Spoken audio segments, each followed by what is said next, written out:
Giliran. Cek. Assalamualaikum warahmatullahi wabarakatuh. Terima kasih kawan-kawan semua dari UKP, BEM, Aliansi karena sudah hadir.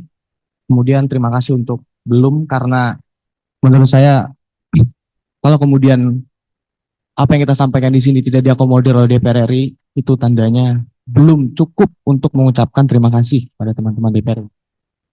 Perkenalkan, nama saya Muhammad Ida Nazar Husaini dari Dema Win Jakarta yang tergabung dalam Aliansi Dema PTKIN se-Indonesia. Dari Dema Win Jakarta, BEM Win Jakarta. Dema PTKIN. Iya. Baik, saya tidak ingin kemudian melakukan repetisi dari beberapa tuntutan yang sebetulnya itu adalah hal yang sudah kita sepakati. Gitu. Jadi mohon untuk kemudian diakomodir oleh para pimpinan, tapi ada beberapa hal yang menjadi catatan selain daripada tuntutan yang tadi sudah kita sampaikan. Yang pertama tentu saja bahwa kematian Afan itu merupakan kegagalan sebetulnya dari DPR RI karena tidak menyerap aspirasi secara langsung, tidak mau menemui dan lain sebagainya.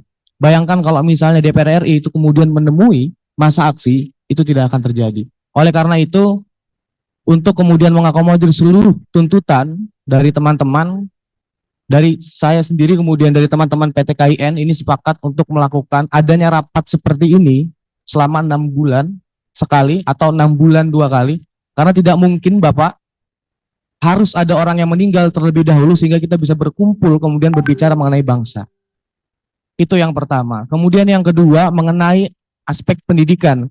Dari tadi memang betul kita berbicara mengenai ya Indonesia emas dan lain sebagainya. Tapi pada hari ini kita-kitalah semuanya nanti ini anak-anak muda yang menjadi motor, yang menjadi pelaku ketika Indonesia emas itu terjadi. Akan tetapi yang menjadi persoalan adalah kita tidak memiliki kendaraan untuk menuju ke Indonesia emas itu. Jadi saya kembalikan ke poin nomor 1 bahwa harus ada perkumpulan semacam ini yang dilakukan oleh DPR RI itu selama 6 bulan 2 kali untuk membicarakan beberapa tuntutan ataupun merumuskan roadmap menuju ke Indonesia Emas 2045.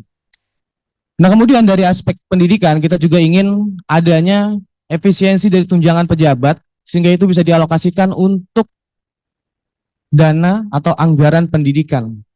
Karena menurut saya hal yang terjadi kemarin itu harus dilakukan, tunjangan pejabat tidak harus diperbesar karena sudah besar sebetulnya. Yang hari ini tercekik adalah masyarakat kecil, Bapak Ibu. Jadi itu harus dialokasikan ke pendidikan agar terciptanya pendidikan inklusif dan merata. Kemudian yang ketiga, karena saya tidak ingin lagi-lagi melakukan repetisi, ini dari aspek lingkungan.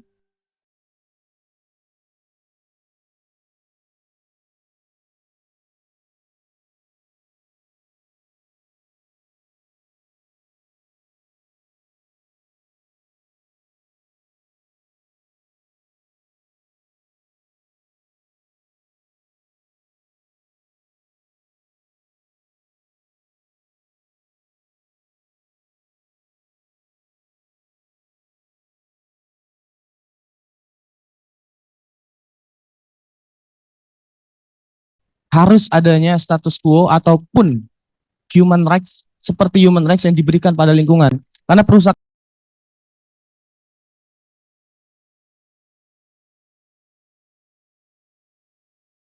lingkungan makin masif, makin aktif di mana-mana. Kalau misalnya kita buka di DPR RI katakan di Selandia Baru itu ada satu undang-undang namanya TU Rewera itu. Jadi TU Rewera memberikan status quo kepada lingkungan. Kalau misalnya ada oligarki yang kemudian merusak lingkungan, itu bisa dipenjara, itu bisa dihukum mati sebetulnya. Silakan dibuka kawan-kawan undang-undangnya namanya TU Rewera. Jadi itu penting untuk kita hadirkan agar tidak tercipta lagi kerusakan-kerusakan lingkungan. Kemudian yang terakhir yang sangat amat ditekankan oleh teman-teman adalah membentuk tim investigasi khusus yang melibatkan masyarakat sipil, yang melibatkan mahasiswa. Kenapa ini penting? Karena agar transparan dan akuntabel. Kalau kemudian semuanya itu dilimpahkan kepada pemerintah, bukan kita tidak percaya, tapi pada faktanya hari ini trust publik kepada pemerintah itu merosot. Kemudian yang kelima, ini sangat penting bahwa kembalikan TNI ke barak. Supremasi sipil harus ditegakkan. Kemudian supremasi sipil pun kita juga jangan terlalu mabuk dengan supremasi sipil, karena pada akhirnya banyak gitu ya. Ada beberapa deh sipil yang menurut saya juga double burden. Menjabat di satu pemerintahan kemudian menjabat lagi. Itu juga harus diperhatikan agar tercipta Indonesia yang berkeadilan. Mungkin kurang lebihnya itu saja. Terima kasih. Terima kasih. Ada yang mau disampaikan? Terakhir, iya, sebagai cara kita untuk mengenang para pahlawan kita ya, kemarin 10 orang telah meninggal. Mungkin saya minta 1 menit untuk mengeningkan cipta, untuk Afan, untuk Umar Abdullah. Kita doakan kawan-kawan itu semua dengan menundukkan kepala sebelum saya serahkan polisi brief yang akan nanti ditanggapi oleh Pak Sufmi Dasko. 1 menit dimulai dari sekarang.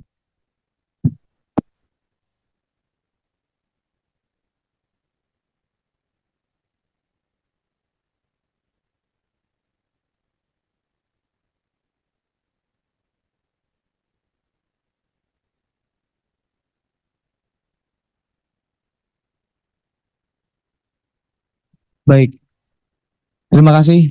Wassalamualaikum warahmatullahi wabarakatuh. Wabillahi taufiq wal hidayah. Fastabiqul khairat. Wassalamualaikum warahmatullahi wabarakatuh.